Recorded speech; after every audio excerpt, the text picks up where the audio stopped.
Assalamualaikum warahmatullahi wabarakatuh. Alhamdulillahi rabbil alamin. Wal aqibatu lil muttaqin. Wala udwana illa ala dhalimin.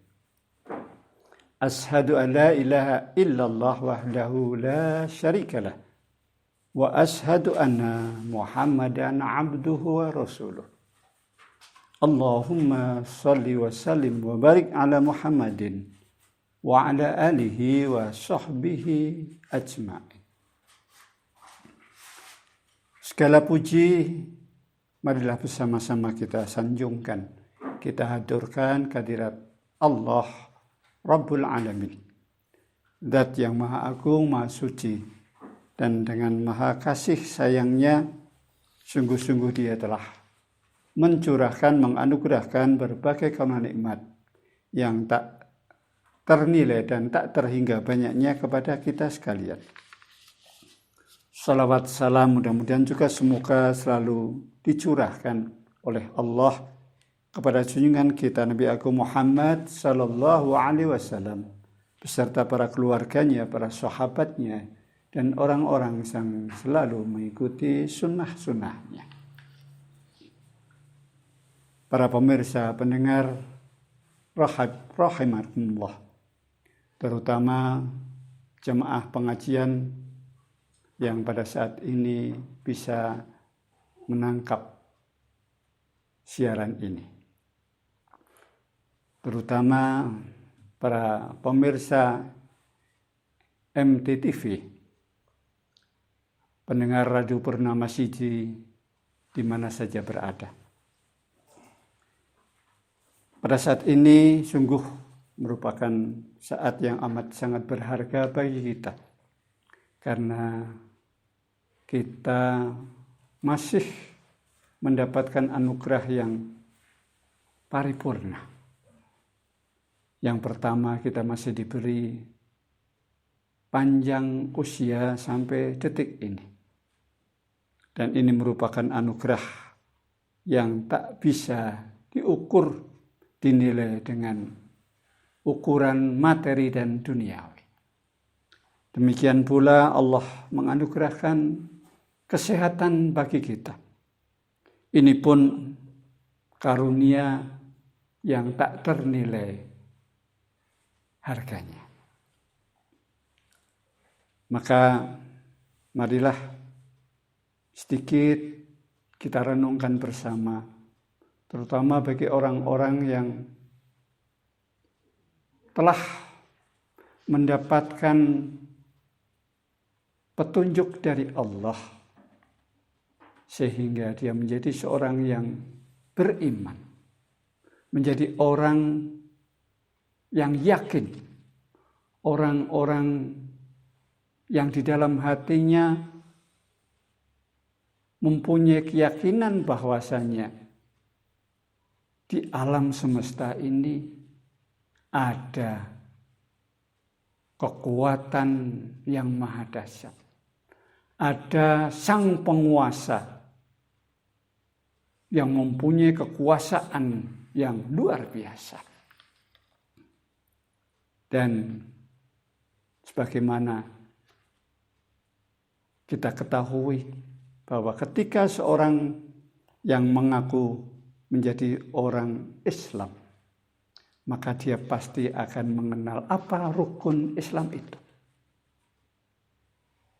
Yang pertama, rukun Islam diawali dengan syahadatain, yaitu persaksian tidak ada sesembahan lain kecuali Allah. Kemudian dia bersaksi bahwa Muhammad adalah hamba dan utusan Allah.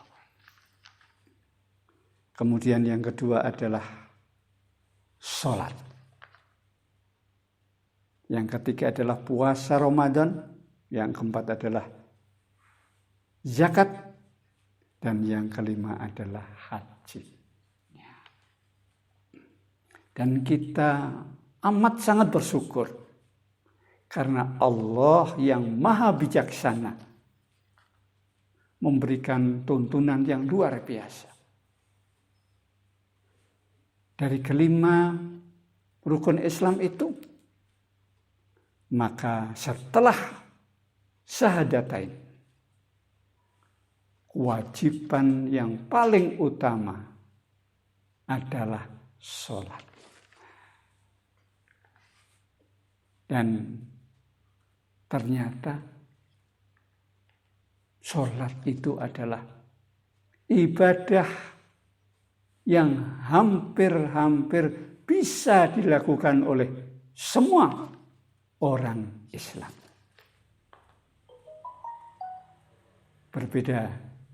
Ada perbedaan sedikit dengan puasa.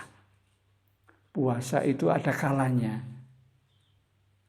orang tidak bisa melakukannya. Walaupun dia masih hidup, masih sehat pikirannya. Tapi ketika ada gangguan kesehatan, dia bisa tidak berpuasa. Walaupun pada bulan Ramadan sekalipun. Atau wanita yang sedang berhalangan, maka dia pun tidak berkewajiban. Demikian pula dengan zakat. Zakat ini pun tidak semua orang Islam dapat melaksanakannya ketika nun sewu. Untuk memenuhi kebutuhan pokok dirinya saja dia hanya, kalau orang Jawa mengatakan pas-pasan. Maka tidak mungkin dia bisa menyisihkan untuk kewajiban zakat itu. Terlebih haji mempunyai persyaratan-persyaratan yang lebih komplit dari puasa dan zakat. Maka kita bersyukur Allah yang Maha Pengasih dan Penyayang menjadikan sholat itu adalah pokok dari agama. Di dalam sebuah hadis riwayat Tabrani, Rasulullah SAW bersabda, "As-sholatu imaduddin." Sholat itu adalah tiang agama. Penyangga pokok dari agama itu adalah sholat. As-sholatu miftahu kulli khairi. Sholat adalah kunci dari segala kebaikan. Para jamaah pengajian yang dirahmati Allah, pemirsa MTTV dan juga pendengar Radio Purnama Sidi di mana saja berada. Ketika kita sholat, maka sholat itu diawali dengan takbiratul ihram dan diakhiri dengan salam. Ketika seseorang mengucapkan takbiratul ihram, Allahu Akbar,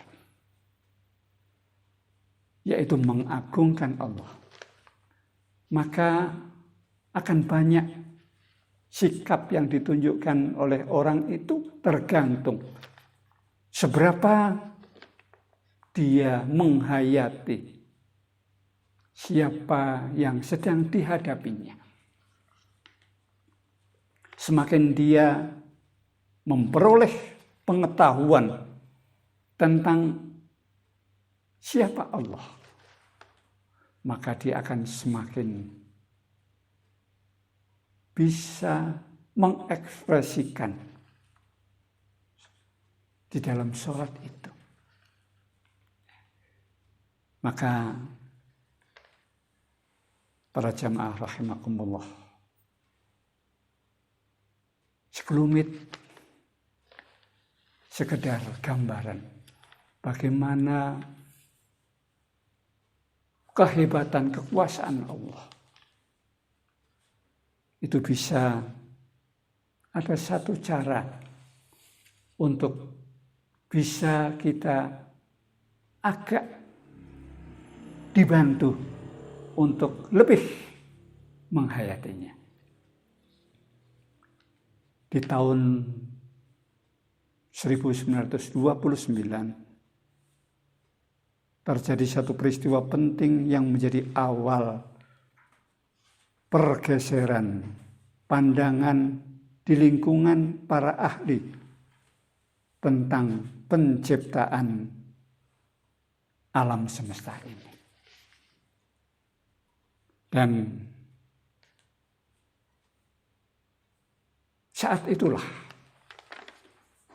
para ilmuwan menemukan satu penemuan yang sangat penting, yaitu dapat dibuatnya satu teropong raksasa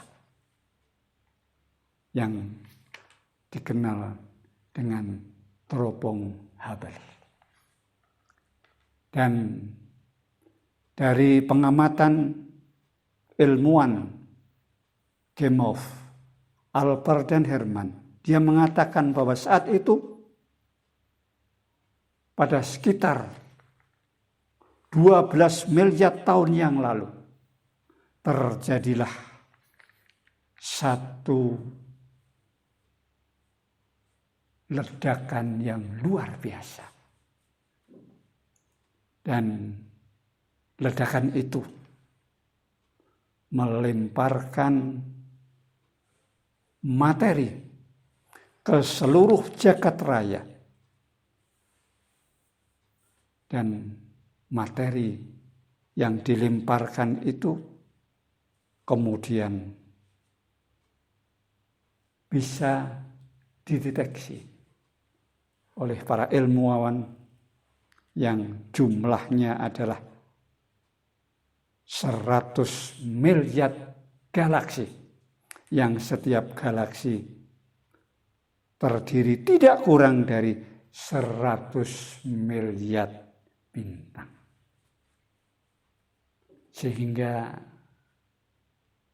para ilmuwan pun tidak habis pikir berapa kekuatan yang dapat melemparkan materi yang demikian banyak itu ke seluruh penjuru alam semesta.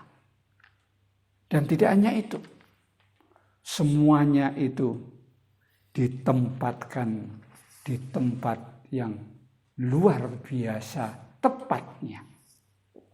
Semua berada dalam jalur masing-masing dan semuanya berjalan tertib, disiplin, tanpa ada gesekan, tabrakan di antara para galaksi itu, para bintang-bintang itu. Sehingga tepatlah apa yang diungkapkan oleh Allah dalam surat Al-A'la, a'udzubillahi minasyaitonirrajim. Bismillahirrahmanirrahim. Sabbihisma rabbikal a'la. Maha sucikanlah asma Tuhanmu yang maha tinggi.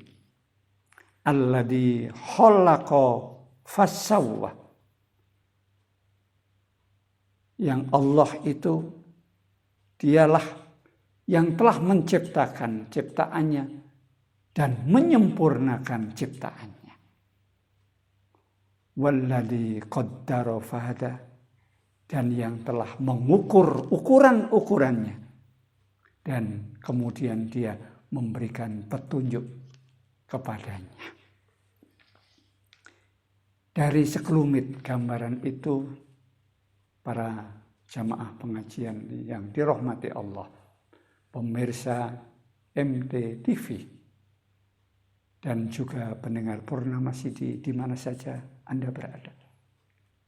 Kita dapat sedikit bisa agak membayangkan bahwa Sang Pencipta alam semesta ini adalah Zat yang maha agung, maha hebat, maha perkasa, maha pandai.